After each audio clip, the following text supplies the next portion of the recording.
ఇది చూడండి నంబర్.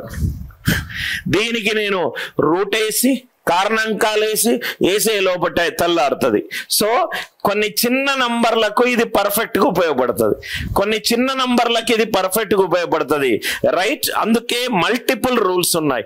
ఒక నంబర్ ప్రధాన సంఖ్య లేకుంటే సంయుక్త సంఖ్య అని ఎలా చెప్తామంటే రూల్ 1 అప్లై చేస్తాం, ఫెయిల్ అవుతే రూల్ 2కి వెళ్తాం, ఫెయిల్ అవుతే రూల్ 3కి వెళ్తాం, ఫెయిల్ అవుతే రూల్ 4కి వెళ్తాం, మొత్తం 237 ఫెయిల్ అవుతే అప్పుడు దాన్ని ప్రధాన సంఖ్య అని అంటాం. ఇది చూడండి సార్, ఇది చూడండి సార్. మరి పెద్ద నంబర్ ఉంటే ఏం చేయాలి?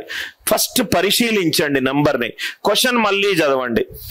27 ఫాలోడ్ బై 5 సున్నాలు ఎండింగ్ విత్ 1. ఇది పెద్ద నంబర్.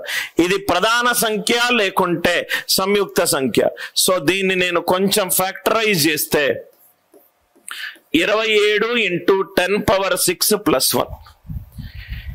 27 into 10 power 6 plus 1 ఇట్లా రాసుకోవచ్చు కదా. 27 ఫాలోడ్ బై 6 సున్నాలు ఉంటుంది, 1 యాడ్ చేస్తే 5 సున్నాలు ఎండింగ్ విత్ 1. దీన్ని మనము 3 into 10 square 3 into 10 square whole cube plus 1 cube గా రాసుకోవచ్చు కదా. 3 into 10 square whole cube plus 1 whole cube. దీన్ని మనము a power n plus b power n అనేది ఎప్పుడు కూడా a ప్లస్ b దీనికి కారణాంకము ఎప్పుడు n ఆడ్ నంబర్ ఉన్నప్పుడు. నిన్న మనం రిమైండర్ లో కూడా ఇది చేసాం. a power n plus b power n ఎప్పుడు కూడా a ప్లస్ b దీనికి కారణాంకం అవుతుంది n ఆడ్ నంబర్ ఉన్నప్పుడు. 3 అనేది ఆడ్ నంబర్ కాబట్టి it is divisible by which number? 3 into 10 square plus 1.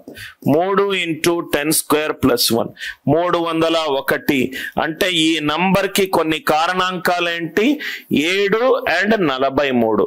ఈ నంబర్ కి 1 అండ్ మళ్ళీ అదే నంబర్ కారణాంకం అవుతే అది ప్రైమ్ నంబర్ అవ్వేది, కానీ అది కాకుండా 7 అనేది ఒక కారణాంకం అవుతుంది, 43 అనేది ఒక కారణాంకం అవుతుంది.